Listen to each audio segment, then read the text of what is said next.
Yo, what's up guys, it's Dude here. You guys ever wonder why open lobbies in Gran Turismo 7 don't seem to have the same aura that they used to have in Gran Turismo 5 and Gran Turismo 6? Well, I've been wondering that since this game's come out, and honestly, I think I know the reason why.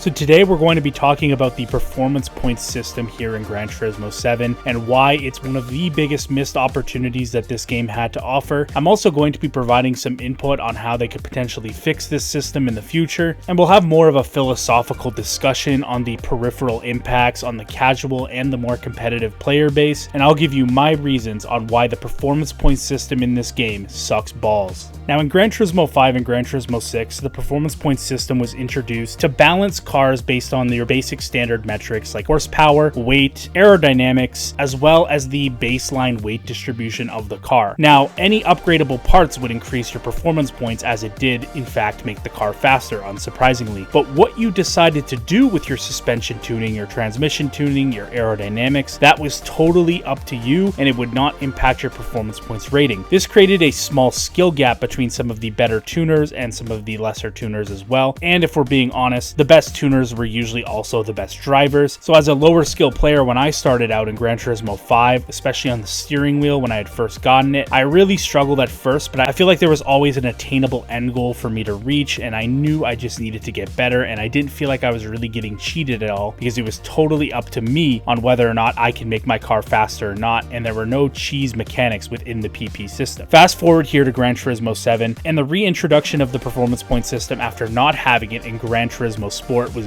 greatly missed, as the N-Class system in GT Sport was a clear downgrade from the performance point system in the previous games. So in GT7, I was extremely excited to see the reintroduction of the PP system. With that being said, they did make some wholesale changes to the system. In addition to the upgradable parts increasing your performance points rating, every small tweak that you made to your suspension, transmission, downforce, ballast position, all of that has an effect on the performance points system. And while this may sound reasonable on the surface, there's a clear fundamental problem with this system. It led to many different eras of performance points brokenness that PD did try to address, but failed quite miserably in my opinion. The first era was the squatted cars era, where people would put their front ride height way up in the air, and it would lower the performance points significantly and make the handling of the car terrible. With that being said, you could add a bunch of horsepower, and people figured out that this worked extremely well early in the game. And then people started doing the transmission brake, where people took their transmission and made the first few gears extremely long, which once again tricked the performance point system and nuked the PP, and eventually that got patched. And that leads us kind of today, where we have two different types of performance points brakes. Understeer brake, which is basically using downforce manipulation, where you put an extreme amount of rear downforce on your car and then a really low amount, sometimes even minimum front downforce, to make the performance point system think that your car can't turn. And in order to neutralize that insane understeer that you're getting from the aero, you add a bunch of weight ballast to the rear of the car and you raise the rear ride height all the way up, and voila, you could have 200 more horsepower than your competitors in the lobby at whatever performance points you're racing at, and it's always super overpowered and unfair. And I haven't even mentioned the way that some of the engine swaps interact with the transmission on certain cars, causing the performance points to drop extremely low on cars like the Suzuki Cappuccino, Lamborghini Huracan with the Bugatti swap. There's plenty of engine swap cars that are completely broken in this game, and you don't even have to do anything in order to break them. If someone at PD would like to contact me, I could explain why this is happening, but for the scope of this video, it will be too long of a technical explanation for me to go through in this video, but I would love to help fix it. Normally, I would feel bad for Polyphony Digital, as they certainly didn't intend for their system to be easily abusable, but honestly, I'm glad it backfired. The reason being is this is basically like tuning communism. If driver A has a car with 530 horsepower and 1,250 pounds, and driver B also has that exact same car with 530 horsepower and 1,250 pounds, driver A puts a really good setup on their car that makes the car way faster than default, and driver B leaves the car completely stock. Well, guess what? Driver B's performance points level is going to be much lower than driver A's, meaning that driver A, putting in the work to make their car better, they are now being actively punished and will have to run less horsepower and weight than driver B. So basically, this system was put in place to hurt more skilled players and skilled tuners. So what did the skilled players do? They found ways to work around it. They purposely made their suspension, differential, downforce, and transmission settings bad in order to add a bunch of horsepower and weight to the car, which was more beneficial than having a good setup. And to all the BOP guys, whether you like it or not, tuning is a skill and a part of the game. By trying to coddle and give instant gratification to the less experienced players, they actually ended up creating a system that benefited the hardcore players instead. But in the end, nobody wins, because now the skilled players are forced to use these understeery dump truck cars in order to compete with other high skilled players, and for the low skilled players, they get smoked even worse than they otherwise would, feeling like they got beat unfairly. And while PD has tried to fix these issues, such as removing suspension tuning, transmission tuning, and differential tuning from the PP equation, the downforce manipulation and weight ballast manipulation is still causing the system to be very exploitable. And seriously, these cars drive like complete dump trucks, and to make matters worse, racing brakes increase the performance points too. So on top of not being able to turn, you also are unable to stop. And while nobody's holding a gun to your head to tune your car like this, it is faster around most tracks. And if there's one thing you should take away from this video, the current performance point system doesn't promote tuning a car optimally to have the car balance on the front and the rear tires to extract the most grip possible from any given vehicle. Instead, GT7 promotes tuning to try to get under an arbitrary number that's decided by the game, using very exploitative techniques to do so. And it's truly a shame, because if you don't actively try to manipulate the performance point system, it does do a decent job predicting most cars' performance. So the main solution in my eyes is to basically take away the ability for adjustments to the downforce to actually affect the PP. Whichever wing, splitter, or diffuser parts you have on can certainly influence the car's performance points, but what the driver decides to do with those parts afterwards should not be reflected in the performance points. And this will be the main thing that helps fix the performance point system. Personally, I would also consider lowering the PP increase when one applies racing brakes. I feel like with the current system, it's always better to run stock brakes, which is extremely annoying on cars with an extremely high power level. I feel like the performance points shouldn't be affected that much by the brakes. And last but not least, also the tires. I feel like the performance points difference between racing hard, medium, and softs should not be anything. The inherent value of running a harder compound tire is that you can get extended tire wear life in tire wear races, but right now, if you run a tire wear race with a performance points limit, why would you not run hards? Because you could run hards, lower your PP, get more tire life, and add horsepower to your car, because hards have a lower performance points rating than mediums and softs. And while that current system works well in sprint races, if you are running sprint races, you should be running the softer tire anyways, as logic would dictate that is the correct way to go about things.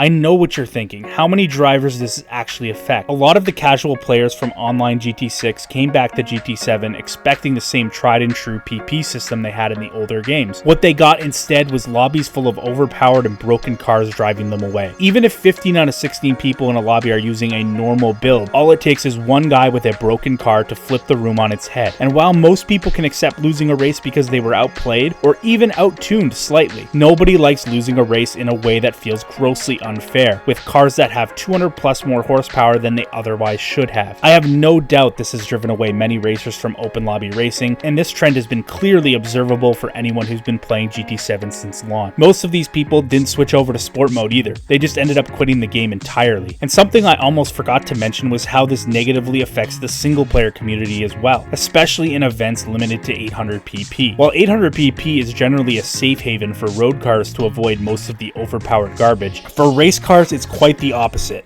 While I'm more of a fan of Group 2 and Group 1 cars than I am Group 3, these 800 PP single player events with maxed out Group 3 machines are really cool. However, what is not cool is what most people do to beat these events. Taking a heavily detuned GR2 or Group 1 car to destroy the GR3 cars is the lamest shit ever. It's sad that the most utility that these higher category machines even have in GT7 is when they're neutered heavily to beat up on slower cars they have no business even racing against. Once again, if the downforce PP manipulation wasn't a thing, this would be far less of a problem. One of the current workarounds I have for the PP system is to ensure that you have a horsepower limit in your lobbies. This will mean that it will be more advantageous to have a good suspension setup as well as a good aero setup, and it prevents people from coming in with extremely broken cars. It doesn't necessarily fix the downforce abuse, but it can definitely hamper the effectiveness of it. One thing I frequently notice every time street legal cars get brought up in GT7 is how people wish they would stop adding them and would add more race cars instead. And while I generally agree that we do need more race cars in GT7, street cars can be a lot of fun to race in Gran Turismo as well. And in my opinion, the utility and upgradability of street cars is the single biggest improvement between GT Sport and GT7. And if you think about it, we already can turn our favorite road legal cars into race cars. We have the wide body, multiple rear wing options, diffusers, racing brakes, racing tires, roll cage. It's very reminiscent of the racing modifications from Gran Turismo 2 or Gran Turismo 5. But with the current failure of the PP system, there is no fair balancing method to race these cars under, at least not without an extremely advanced understanding of the game. As a result, most people aren't interested, and this is despite road cars taking up a vast majority of the car list in GT7. And this is why, despite PD's effort to add content over the years, the current car list feels so much smaller than it actually is. In a game that runs on a 5-year cycle, you can't afford to be squandering the content and replay value of your game by not fixing issues that are almost 3 years old. So like I said in my Group 2 video, chop chop, it's time to make some changes. I really don't want GT7 to continue to bleed players. This video comes from a place of love, but without question, my patience is waning and I just want this franchise to be better. I would like to hear in the comment section below if you guys do agree with many of the points I've made in this video, and if you don't, go in the comment section and call me brain dead. And also, if you did enjoy, leaving a like and also subscribing really helps me out in the YouTube algorithm. I really do appreciate all the support I've been getting since I came back late last year to YouTube, and I hope you guys all have a fantastic night. It's been your boy Dude, and I'm out. Peace.